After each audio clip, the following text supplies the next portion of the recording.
and welcome back to Literally Literary. In this episode, we will continue our discussion on Ron Stallworth's memoir, Black Klansman. My name is Vanessa, and this is Literally Literary, which is brought to you by the Mellon Foundation through the Humanities Collaborative at EPCC and UTEP.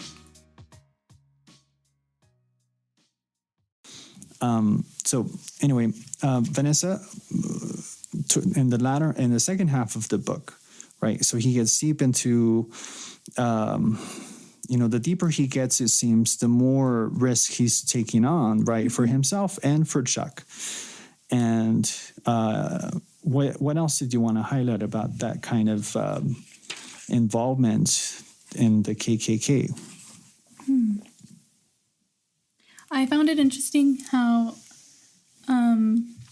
they started to talk about how all of the other law enforcement agencies, I guess, started to get involved and started to help him as well to try to get. What page was that on? Well, more specifically, like 103, where he goes into, I guess he's talking to the FBI, if I'm not mistaken. Mm-hmm. And so he goes to Denver and he's given all of this information on what they have on the KKK in all of Colorado. And so he's able to get more information on how it became what it was and how it grew again. Yeah, I mean, he does go himself do his own research, right, about the history of the KKK. He talks about going back all the way to the 1920s. And I think that coordination also with the FBI, there's always that idea of nowadays we call it stay in your lane. And I think there's some of that with, cops and the Federal Bureau about, you're kind of stepping on our toes here, right? But it's good that they did have this kind of common goal, right? That we kind of should expect, right, as taxpayers, and knowing that it does require all hands on deck for this kind of thing, so that especially for an undercover mission, right? If they're going to have their own undercover mission, right, knowing that that of course could cause problems and jeopardize what Ron is doing. Mm-hmm. And I also found really interesting how even his own department wasn't really on his side at times. Mm-hmm. More specifically on page 134, when David Duke finally does come to Colorado Springs, and his, I guess, what is it, his boss? Yes, the police chief. The police chief, yes. Yes. He tells Ron that he is going to be the bodyguard for David Duke, which doesn't make a lot of sense to begin with because he is black and it's for the KKK. So right off the bat, it's just why would you choose this? And then secondly, that Ron is doing this undercover investigation. So why would you, it kind of seemed to me like they were trying to throw the whole investigation almost. Yeah, I mean,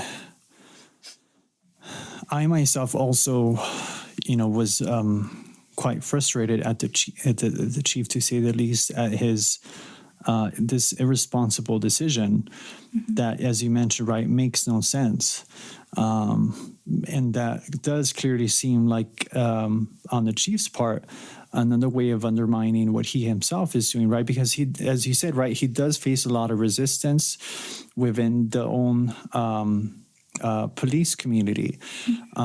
So Ron is kind of between a rock and a hard place, right? Because he did, as I mentioned, he talked earlier about how when he tries to infiltrate the Black Power movement, Stokely, he himself, right, is on edge because of the fact that he's a cop.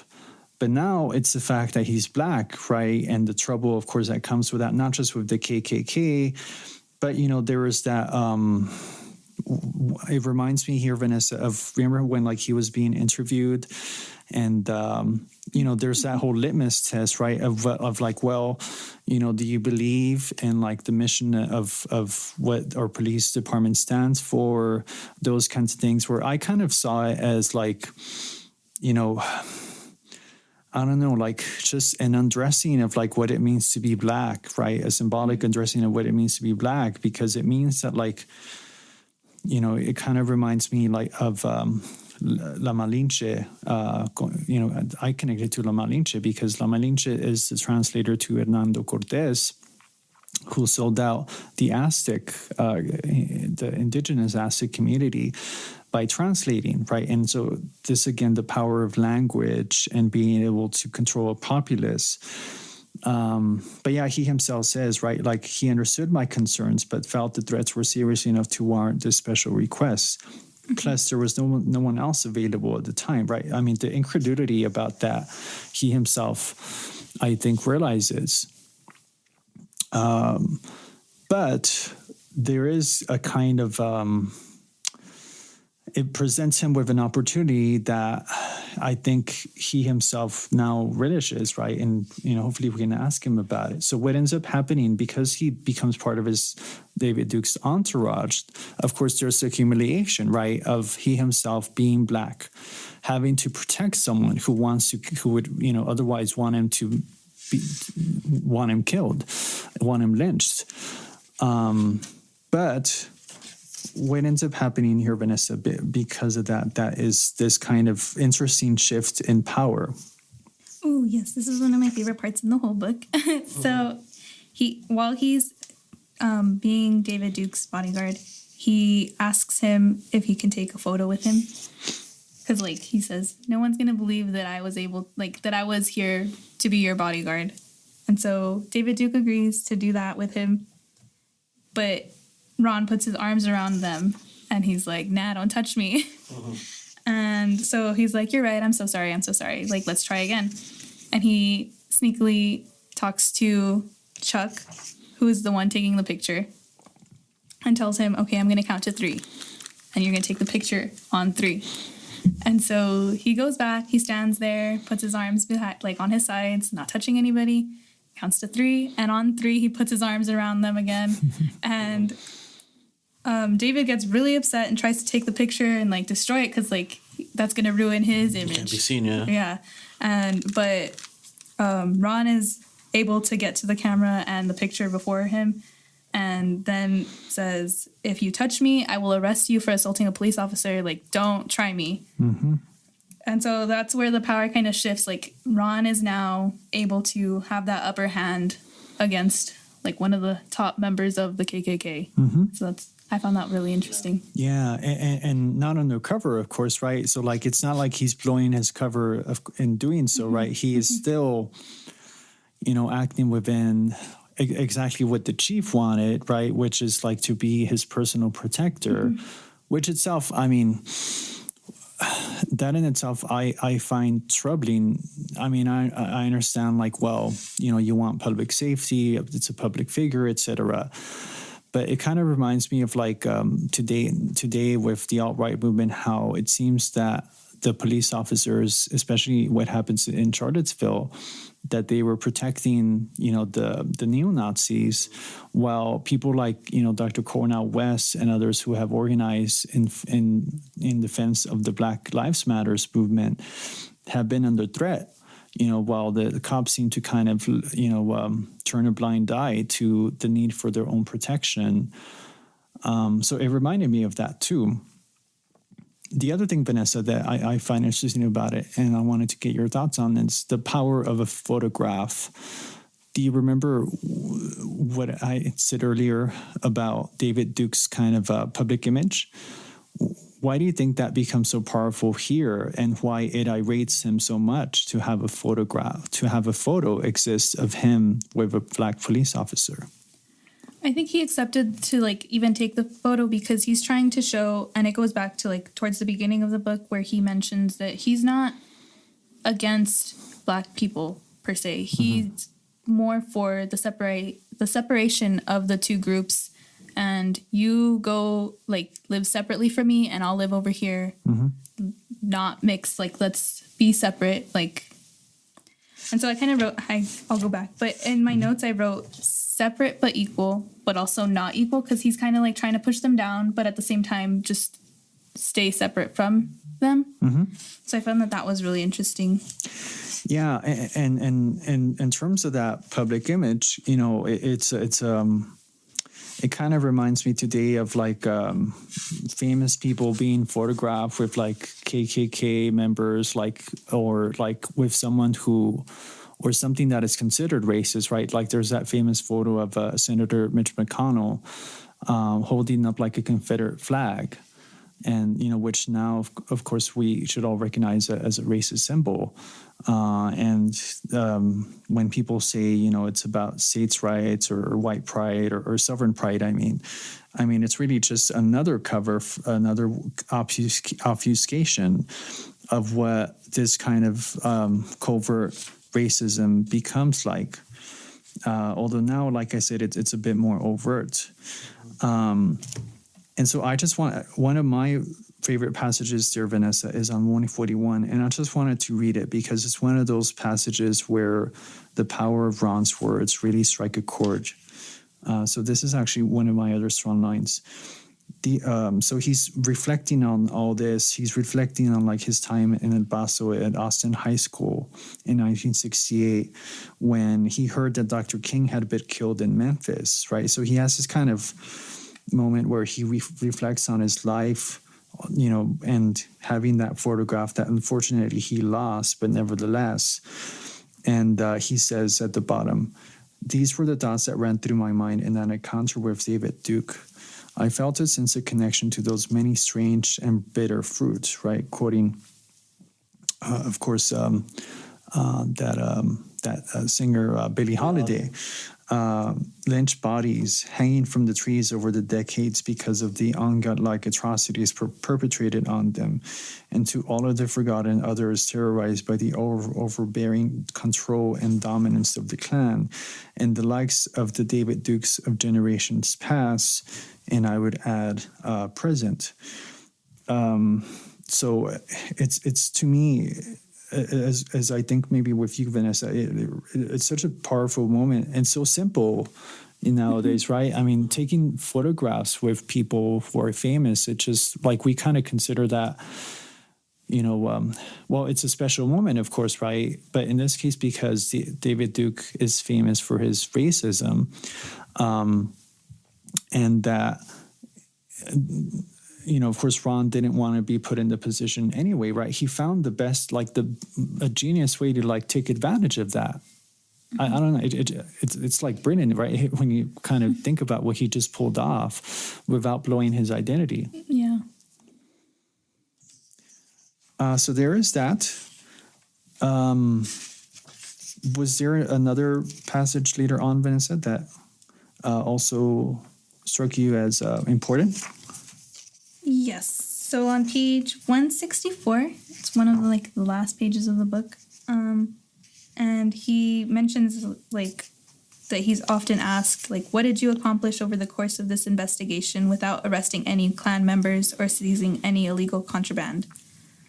And so his answer is, as a result of our combined effort, no parent of a Black or other minority child, or any child for that matter, had to explain why an 18-foot cross was seen burning at this or that location. So he feels like he was able to help his community, even though he didn't really arrest anybody and no one was but he sees that no one was hurt and that no one had to explain why these people were being so hateful towards different groups of people.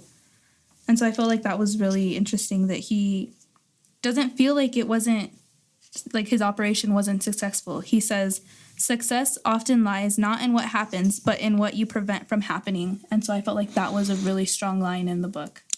Yes, Vanessa, and I underlined that as my strong line as well.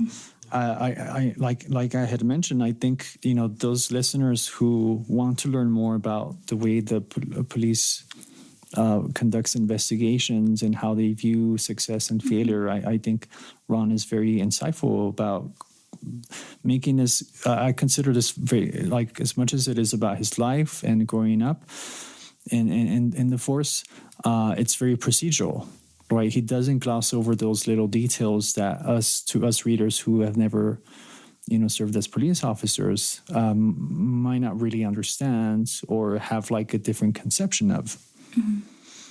And then, of course, it's also a little funny here because Officer Ed, I don't know if you remember him, but he's kind of seen as this kind of like he's like that group, like in a group project in school, you know, the student who takes all the credit or doesn't do anything but takes all the credit, right? I mean, and I think maybe we've all have had that kind of experience of working with someone like that.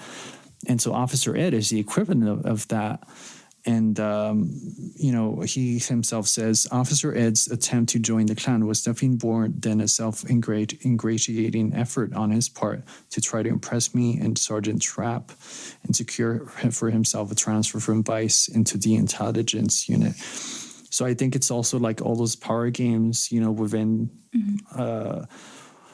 hierarchical organizations, that people, you know, end up undermining their own department, right? Just because of their own greed and lust for power. And so he kind of, if we fast forward a little bit, right? I mean, there is that, he does see that as successful, right? And you very well summarized like what he views as, why he views it as successful.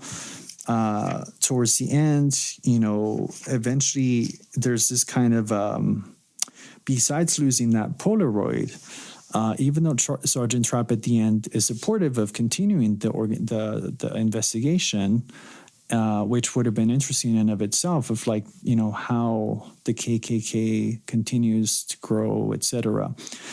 The chief is not supportive, and so he orders everything to be destroyed and any evidence, you know, itself to be you know, there's that kind of disavowing of the fact that this operation ever existed, right? And which he mentions is a big reason why he decided to memorialize this for readers and for the general public. Vanessa, did you have any thoughts on that, or something towards the latter end of the book that struck you? Well, I just wanted to mention that I found it very inspiring that Ron didn't originally want to be a police officer or an undercover investigator. He wanted to be a high school gym teacher. And so I found that very interesting because he took a different path and he was able to create a lot of change from within the system. He didn't, like a lot of people feel like change can only be done in a certain way. And I think it hit really strongly in the film adaptation, how Patrice, the girl that he's seeing in the movie, kind of is like, you can't create change from the inside. Like, that's not something that happens. Like, the white man is not going to give up his power. But he was able to create change. And he did it kind of under the radar. Like, not a lot of people knew. Like, but he created change. And he stopped a lot of things from happening that could have gone extremely terribly. Like, he put his life at risk at times. He put other people's lives at risk. But he created change. And he stopped a movement from happening. Yeah, in that sense, you know, at the beginning of the book, it kind of relates to his comparison to Jackie Robinson, right? Yeah. Who was a monumental figure in that sense of, you know, the way he went about to change was to just take his role, you know, put on the uniform, play good baseball, and kind of not fight back, but just do his thing, you know. Yeah. And through that, he's recognized throughout history for that change from within. Yeah. That's a very good point, Vanessa, about how he, the courage, right, that is required to take on this kind of mission, not just within his own department, right, but of course from without, you know, and it really does show that, like, you know, sometimes it just takes one person, right? I mean, of course, like, it was a wide operation, right? But it's just started with an advertisement he saw in the paper, right? And he just, and kind of a spur of the moment, right? He decided to answer, like, you know, it's kind of funny, right? Because he doesn't really, he says how he didn't really think it through, right? Oh, wait, you know, I'm black, right? Kind of thing. He signed his real name instead of his undercover name. Yeah. But, you know, at the end of the book, I would be remiss if I didn't mention that Ron himself does talk about Donald Trump and the afterword, and how he does make a clear connection between the rhetoric of David Duke and company on page 186 and David Duke's, and Donald Trump's own campaign of, building that quote unquote, what he says here, the Great Wall. And what I also found interesting that hopefully we can talk to him more about live in person, face to face, is his views on Antifa that he briefly mentions here and just kind of touches the rim of it. But I do want to kind of, perhaps to use to co-opt a police officer word, interrogate him a little bit more about his views about that. And my strong line from that afterward is on 188. Our history is always in our present, which I find, a great way to kind of bring this book to a close in terms of, there's, of course, that idea that history repeats itself. It's something that I tell my own students when I talk to them about, the rhetoric of Adolf Hitler and how he used that rhetoric ultimately to bring about the Holocaust, that it all begins with language. And, in the beginning was the word, right, going back to Elizabeth's own work. Vanessa, did you have any other final thoughts about the book or what's coming? Not really. I really enjoyed reading it, though. And I'm so excited to meet him and actually speak to him about the book and like everything that went on in it and how he feels about the film adaptation, just all of it. I'm just so excited. Yeah, I remember, talking to my colleague, Brian Kirby. Ron himself was present at the rally that was the El Paso Strong rally that was held at Washington Park right next to the zoo. I don't know if y'all heard. It was one of those, big rallies where we had, politicians, but also music. So it was very much celebratory, expressing solidarity with each other. But he himself, was present there. And, so he still kind of remains involved, right, with that activist community now as a retired police officer. He was also present. There was another event, El Paso Firme, that the Border Network for Human Rights put together. As almost as a kind of response to maybe even El Paso Strong feeling a little co-opted and kind of bringing in just more. And so he really does not hold back his punches against Trump. Yeah. He does call Trump the de facto leader of the white supremacist movement right now. Yeah. Because he allows them to say the things that they're saying and do the things they're doing, like in Charlottesville, without condemning them. Mm-hmm. As long as that's happening, so I think that voice is important, Stallworth, right now. Yeah. What he's been doing. So be cool to hear his thoughts first. So next time, you guys, next episode. Yes. Get to hear him. Yes. Well, thank you all for listening. So we will continue our conversation live next time. And pick up a book. Bye. Bye.